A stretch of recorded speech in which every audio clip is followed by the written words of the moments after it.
Assalamualaikum warahmatullahi wabarakatuh. Di sini kami kelompok 4 akan mempresentasikan tentang bab perhitungan bagi hasil. Sebelumnya, kami akan memperkenalkan anggota dari kelompok kami terlebih dahulu. Perkenalkan, anggota dari kelompok kami terdiri dari 7 orang. Yang pertama atas nama Diah Mulia Rahayu, yang kedua Anita Sari, yang ketiga Cleo Valda Swantara Harja, yang keempat Sofia Wahyu Sri Wulandari, yang kelima Almira Swantara Harja, yang keenam Hilda Oktaviana, dan yang terakhir Lydia Azaria Putri. Selanjutnya, saya akan membahas tentang pengertian bagi hasil. Bagi hasil adalah pembagian atas hasil usaha yang telah dilakukan oleh pihak-pihak yang melakukan perjanjian, yaitu pihak nasabah dan pihak bank syariah. Dalam hal ini, terdapat dua pihak yang melakukan perjanjian usaha. Maka, hasil atas usaha yang dilakukan oleh kedua pihak atau salah satu pihak akan dibagi sesuai dengan porsi masing-masing pihak yang melakukan akad perjanjian. Oke, next. Selanjutnya saya akan membahas tentang prinsip bagi hasil. Penerapan bunga dinyatakan riba yang haram hukumnya menurut ekonomi syariah Islam. Sebagai gantinya, sistem ekonomi Islam memberlakukan bagi hasil. Dalam prakteknya, ketentuan bagi hasil usaha harus ditentukan di muka atau pada awal akad usaha disepakati oleh para pihak. Oke, next. Selanjutnya saya akan membahas perbedaan bunga dan bagi hasil. Dapat kita lihat dalam kolom bunga dan kolom bagi hasil. Di kolom bunga, baris pertama didasarkan pada pokok atau jumlah uang yang dipinjamkan. Kolom bagi hasil, baris pertama didasarkan pada keuntungan yang diperoleh oleh pihak bank. Kolom bunga baris kedua berubah sesuai kondisi bunga pasar. Kolom bagi hasil baris kedua yaitu nisbah tetap sesuai akad awal. Kolom bunga baris ketiga, nominal tetap sesuai suku bunga. Kolom bagi hasil baris ketiga, nominal berubah sesuai kondisi kinerja usaha. Kolom bunga baris keempat, asumsi selalu untung. Kolom bagi hasil baris keempat, ada kemungkinan untung maupun rugi. Kolom bunga baris kelima, eksistensi bunga diragukan oleh semua agama. Kolom bagi hasil baris kelima, tidak ada agama satupun yang meragukan sistem bagi hasil. Sedikit catatan, nisbah yaitu persentase yang disetujui oleh kedua belah pihak dalam menentukan bagi hasil atas usaha yang dikerjasamakan. Selanjutnya adalah faktor-faktor yang mempengaruhi bagi hasil. Yang pertama yaitu investment rate, merupakan persentase dana yang diinvestasikan kembali oleh pihak bank syariah ke dalam pembiayaan maupun penyaluran dana lainnya. Dan yang kedua, total dana investasi. Total dana investasi yang diterima oleh bank syariah akan mempengaruhi bagi hasil yang diterima oleh nasabah investor. Yang ketiga, jenis dana. Setiap jenis dana investasi memiliki karakteristik yang berbeda-beda, sehingga akan berpengaruh pada besarnya bagi hasil. Yang keempat yaitu nisbah, merupakan persentase tertentu yang disebutkan dalam akad kerjasama usaha, mudharabah, dan musyarakah yang telah disepakati antar bank dan investor. Dan yang kelima, metode perhitungan bagi hasil, yaitu bagi hasil yang dihitung dengan menggunakan pertama, konsep revenue sharing, yang kedua, bagi hasil yang menggunakan profit atau loss sharing. Next. Selanjutnya akan lebih memperdalam lagi mengenai perhitungan bagi hasil. Nah, di sini kami akan mengupas tuntas bagaimana perhitungan bagi hasil tersebut. Metode perhitungan bagi hasil itu terbagi menjadi dua. Yang pertama revenue sharing dan yang kedua profit atau loss sharing. Nah, pada revenue sharing, perhitungan bagi hasil yang didasarkan atas penjualan dan pendapatan kotor atas usaha sebelum dikurangi dengan biaya-biaya. Nah, pada biaya-biaya ini yaitu biaya-biaya operasional ya. Lalu selanjutnya, jika terjadi likuidasi atau jumlah aktiva lebih kecil dari kewajiban, maka yang menanggung kerugian adalah sahibul mal. Di sini saya akan menggambarkan sistem bagi hasil revenue sharing. Nah, ini adalah laporan laba rugi pada Bank Syariah Amanah. Di sini terdapat pendapatan dan biaya-biaya. Untuk bagi hasil revenue sharing itu menggunakan subtotal dari pendapatan. Metode yang kedua menggunakan profit atau loss sharing. Dasar perhitungan bagi hasil dengan menggunakan bagi hasil yang dihitung dari laba atau rugi usaha. Yang kedua, jika bukan dari kelalaian pengelola dana atau mudharib, maka yang menanggung adalah sahibul mal. Atau kecuali jika kerugian berasal dari mudharib, maka yang menanggung adalah pengelola dana atau mudharib itu sendiri. Slide selanjutnya yaitu laporan laba atau rugi Bank Syariah Amanah. Yang pertama kita membahas tentang pendapatan. Di sini ada pendapatan bagi hasil sejumlah 2 miliar, terus pendapatan atas keuntungan 800 juta, kemudian pendapatan fee base yaitu 200 juta, dan setelah ditotal subtotalnya adalah 3 miliar. Kemudian biayanya ada biaya operasional sejumlah 500 juta, terus biaya personalia 350 juta, biaya umum 150 juta, kemudian di total untuk biayanya semuanya 1 miliar. Nah, laba ruginya kita kurangi pendapatan dikurangi biaya yaitu sejumlah 2 miliar. Next, for your information aja, untuk praktek perbankan syariah di Indonesia saat ini masih menggunakan review sharing untuk mendistribusi bagi hasil kepada sahibul malnya. Slide selanjutnya kita membahas tentang mekanisme perhitungan bagi hasil. Mekanisme perhitungan bagi hasil ialah yang pertama kita hitung saldo rata-rata harian atau disingkat dalam SRRH nasabah berdasarkan sumber dana dan sesuai klasifikasi dana yang dimiliki, misalnya tabungan mudharabah dan investasi mudharabah.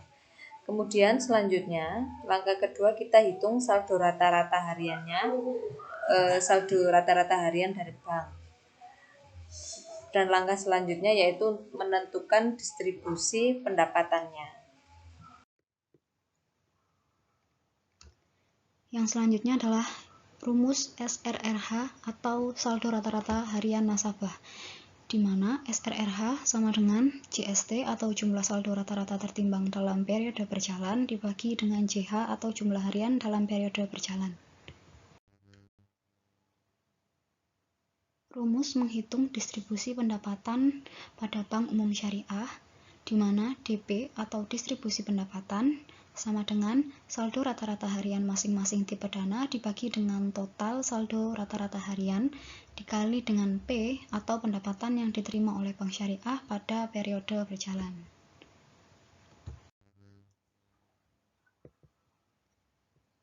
Rumus menghitung distribusi pendapatan pada BPR Syariah, di mana DP atau distribusi pendapatan sama dengan SRRH masing-masing tipe dana dibagi dengan total SRRH dikali PD.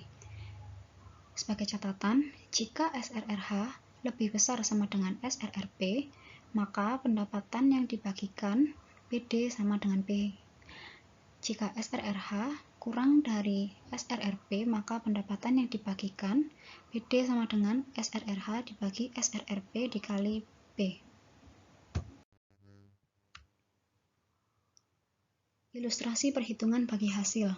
Aplikasi pada Bank Syariah. Tuan Ahmad adalah salah satu nasabah Bank Syariah Amanah yang mempunyai tabungan dengan akad mudharabah. Berikut ini data transaksi selama bulan Maret 2019. Pada tanggal 6 Maret 2019, Tuan Ahmad melakukan setoran awal sebesar 20 juta. Tanggal 12 Maret 2019, Tuan Ahmad melakukan setoran sebesar 10 juta. Tanggal 20 Maret 2019, Tuan Ahmad melakukan setoran 15 juta. Dan pada tanggal 27 Maret 2019, Tuan Ahmad melakukan penarikan sebesar 30 juta. Berikut ini data dana yang diterima Bank Syariah Amanah pada bulan Maret 2019. Yang pertama, tabungan mudharabah yaitu sebesar 1.500.000.000 juta. Yang kedua, deposito mudharabah 01 BL sebesar 2.400.000.000 juta. Yang ketiga, deposito mudharabah 03 BL sebesar 2.100.000.000 juta. Total pendapatan Bank Syariah sebesar 500 juta. Berdasarkan informasi di atas, hitunglah yang pertama berapa pendapatan Tuan Ahmad jika proporsi bagi hasil bank banding nasabah yaitu 60% banding 40%. Yang kedua, tentukan rate of return untuk tabungan mudharabah. Selanjutnya, solution. Yang pertama, perhitungan saldo rata-rata harian nasabah. Nomor 1, pada tanggal 6 Maret sampai 11 Maret dalam 6 hari saldo 20 juta, saldo rata-rata tertimbang menjadi 120 juta.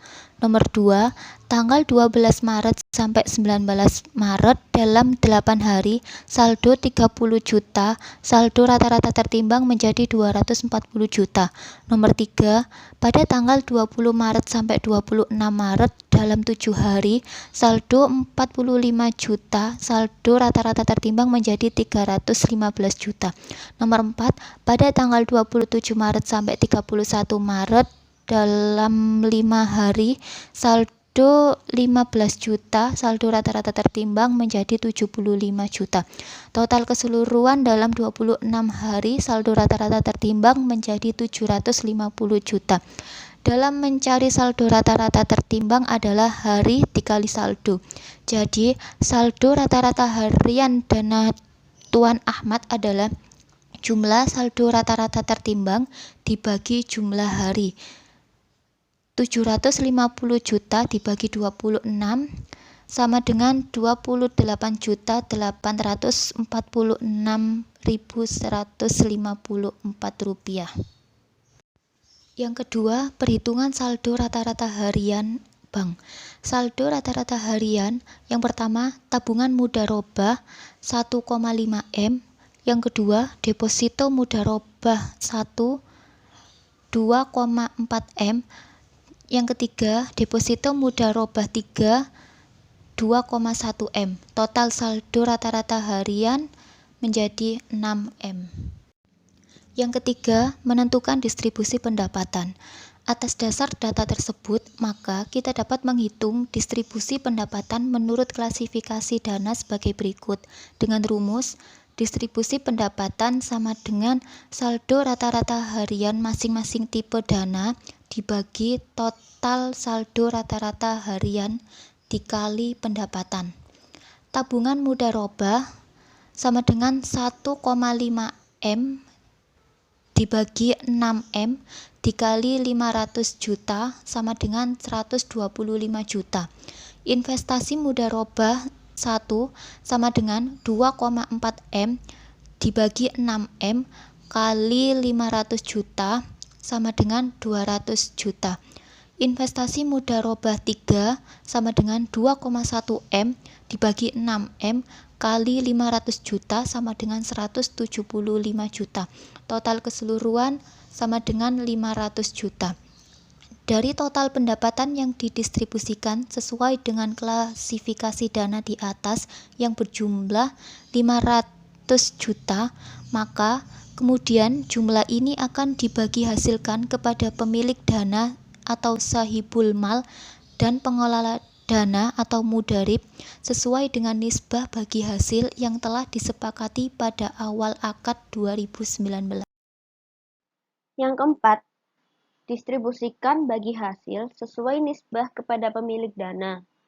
Nisbah merupakan rasio atau porsi bagi hasil yang akan diterima oleh tiap-tiap pihak yang melakukan akad kerjasama usaha, yaitu pemilik dana atau sahibul mal dan pengelola dana atau mudharib yang tertuang dalam akad dan telah ditandatangani pada awal sebelum dilaksanakan kerjasama usaha. Misalnya, porsi bagi hasil berdasarkan suatu perbandingan yaitu 40/60. Maka, nisbah untuk nasabah tabungan mudharabah 40% dikali 125 juta rupiah sama dengan 50 juta rupiah. Sedangkan untuk bagian bank sebagai pengelola dana, 60% dikali 125 juta rupiah sama dengan 75 juta rupiah. Maka distribusi pendapatan Tuan Ahmad 28.846.154 rupiah dibagi 1.500.000.000 dikali 50 juta sama dengan 961.538 rupiah. Selanjutnya, rate of return. Rate of return adalah tingkat pengembalian bersih atas modal atau investasi atau dana yang disimpan di perbankan. Berikut ini rumus untuk menghitung rate of return. RR sama dengan BBH per SRRH dikali setahun per hari dikali 100%, di mana RR sama dengan rate of return, BBH sama dengan bonus dan bagi hasil, SRRH sama dengan saldo rata-rata harian masing-masing dana.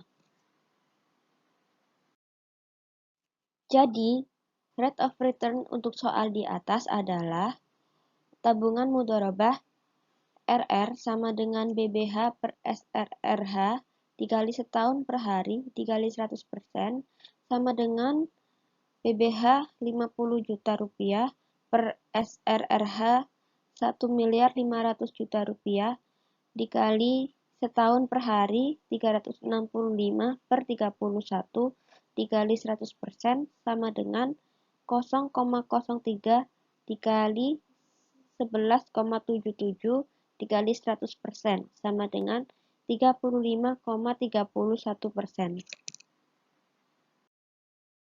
Demikian presentasi dari kelompok kami. Mohon maaf apabila masih banyak kesalahan. Terima kasih. Wassalamualaikum warahmatullahi wabarakatuh.